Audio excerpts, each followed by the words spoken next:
Hai guys, welcome back my YouTube channel Nevo Story. Kali ini aku akan membahas sebuah film yang katanya terinspirasi dari kisah nyata.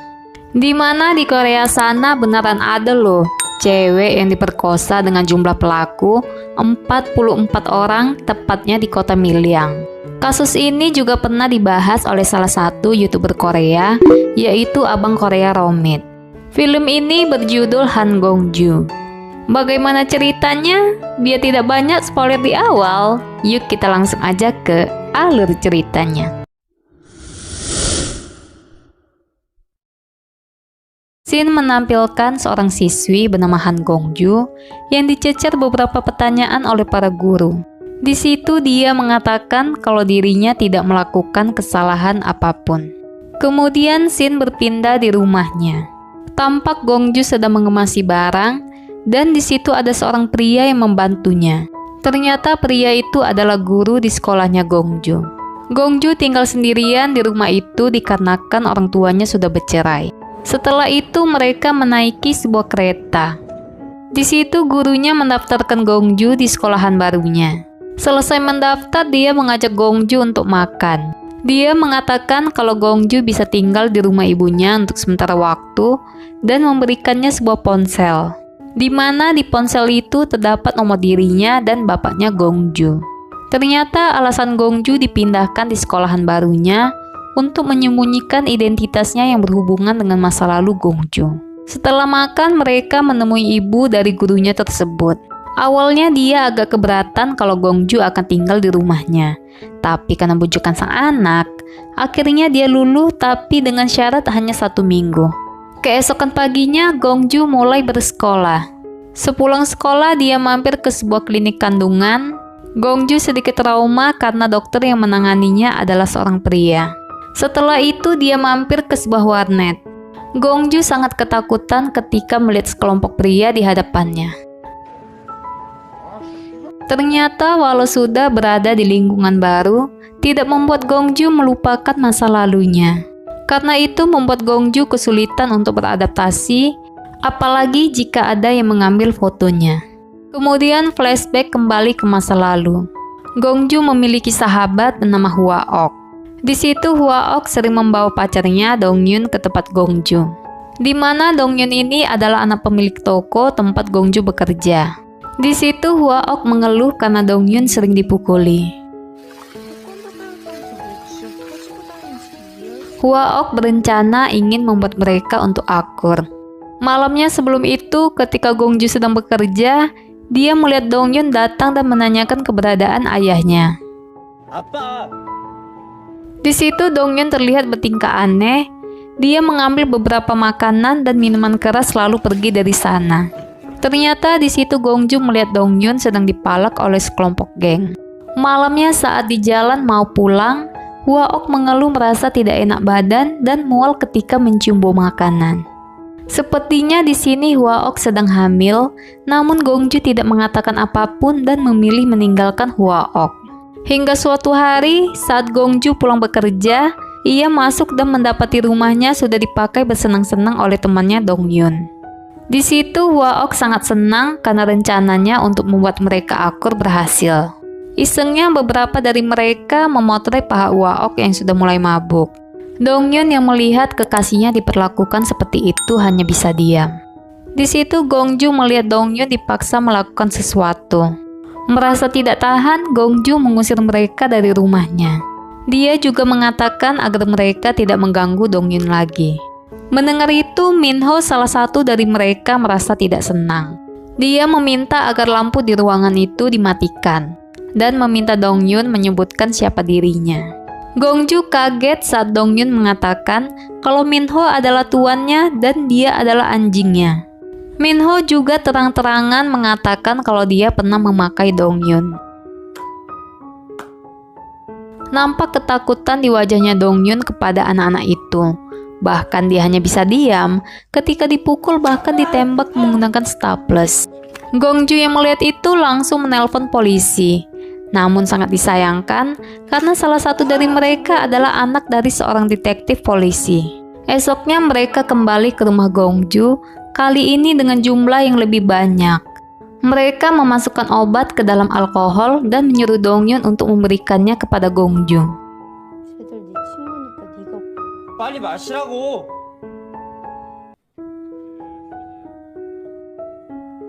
Setelah Gongju hampir tak sadarkan diri, mereka mengilir Gongju beserta Hwaok secara bergantian dengan memakai topeng gorila.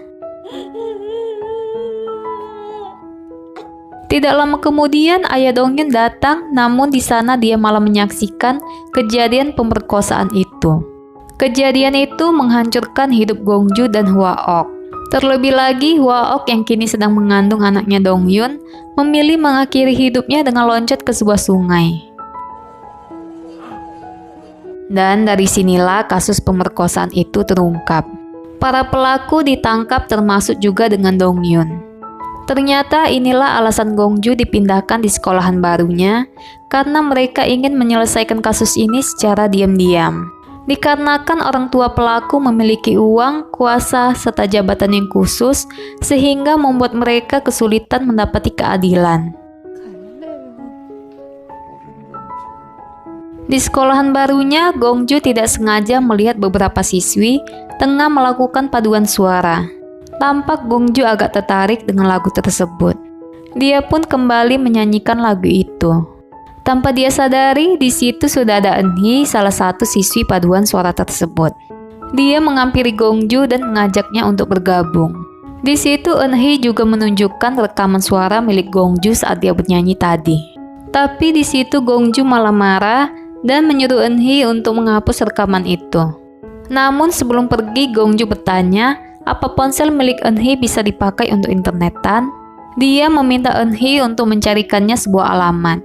Di situ Eunhee bertanya dia mau bertemu dengan siapa. Gongju mengatakan seorang pengkhianat. Ternyata alamat itu milik ibunya Gongju. Setelah sampai, dia mengatakan kepada Eunhee, 여기선 나 혼자 갈 수 있어. setelah berpisah selama 3 tahun, alasan Gongju ke sana sebenarnya ingin bercerita tentang masalah yang dihadapi. Akan tetapi di situ ibunya terlihat tidak peduli, bahkan tidak suka jika Gongju menemuinya. 여기 어떻게 알고 왔어? Dia juga meminta Gongju untuk tidak menemuinya sementara waktu, karena itu hanya akan merusak hubungannya dengan kekasihnya.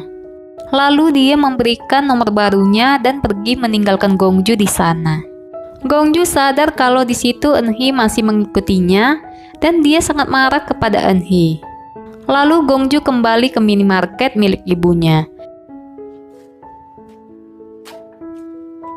Di sana dia mencium bahkan menggigit bibir kekasih ibunya tersebut. Besoknya saat latihan berenang, Eunhee menghampiri Gongju dan memberikannya sebuah minuman sebagai permintaan maaf. Saat dia membuka lokernya, di situ ayahnya Dongyun menelpon. Walau sempat terdiam, Gongju kembali meletakkan ponselnya tersebut. Gongju kembali ke ruangan musik. Di situ dia menyanyikan sebuah lagu sambil bermain gitar. Namun di situ Eunhee dan teman-temannya yang berada di sana tidak sengaja mendengar Gongju sedang bernyanyi, merasa kagum dengan suara dan bakat Gongju dalam bermain gitar.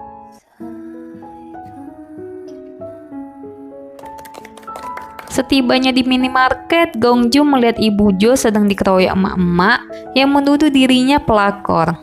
Malamnya Gongju mengobatinya. Di situ Ibu Jo meminta Gongju untuk tidak meninggalkannya. Akhirnya Gongju mulai agak membuka diri. Sekarang dia ikut bergabung di klub musik bersama Eunhee dan teman-temannya. Walau terkadang Gongju masih suka tiba-tiba marah jika merasa ada yang mengambil fotonya tanpa izin.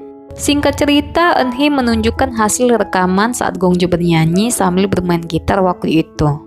Rekaman itu ternyata sudah dikirim kepada pihak perusahaan rekaman dan di situ mereka ingin bertemu dengan Gongju. Bukannya senang, di situ Gongju lagi-lagi marah. 엄마도 좋아하실 거야. 네가 더 몰라. 근데 뭐가 그렇게 복잡한데? Setelah itu, Eunhee mengajak Gongju untuk menginap di rumahnya. Eunhee penasaran apa Gongju pernah ciuman. Di situ Gongju mengatakan pernah 43 kali, tapi dengan gorila. Besoknya mereka kembali merekam ulang video itu. Namun di sana tiba-tiba ayah Gongju menelpon dan mengajaknya untuk bertemu. Di sana dia memberikan beberapa kertas yang akan ditandatangani oleh Gongju. Namun ketika Gongju ingin membaca, di situ ayahnya malah melarangnya. Besoknya terdengar kabar bahwa pihak perusahaan menerima rekaman tersebut dan akan mempersiapkan penampilan untuk Gongju di TV. Saat pulang, Gongju menerima telepon dari gurunya. Ternyata berkas yang kemarin yang ditandatangani oleh Gongju adalah sebuah petisi untuk membebaskan para tersangka tersebut. Besoknya Gongju menerima kejutan oleh teman-temannya. Di situ mereka sudah mengupload video Gongju saat bernyanyi ke internet tanpa sepengetahuannya. Lagi-lagi bukannya senang, bahkan Gongju sangat marah dan meminta agar video itu dihapus. Mereka sangat kecewa melihat sifat Gongju dan menganggapnya sudah keterlaluan. Padahal di sini mereka punya niat yang baik. Singkat cerita, di kelas Gongju menyesali perbuatannya yang tadi. Di situ dia menuliskan surat permohonan maafnya untuk teman-temannya. Namun tiba-tiba orang tua dari pelaku pemerkosaan itu datang ke sekolahnya dan membuat keributan. Karena kejadian itu, dia malah mendapat skors dari sekolahnya karena dianggap sudah mencoreng nama baik sekolah itu. Gongju memutuskan untuk pergi meninggalkan rumah Ibu Jo karena tidak ingin membuatnya terlibat dalam masalah yang dia hadapi. Gongju pergi ke sebuah sauna. Di situ dia mencoba menelpon ayahnya, namun sang ayah terlihat tidak begitu peduli dan hanya mengatakan kalau dia sudah membereskan semuanya. Gongju merasa kecewa karena ayahnya sudah menjualnya untuk kebebasan para pelaku.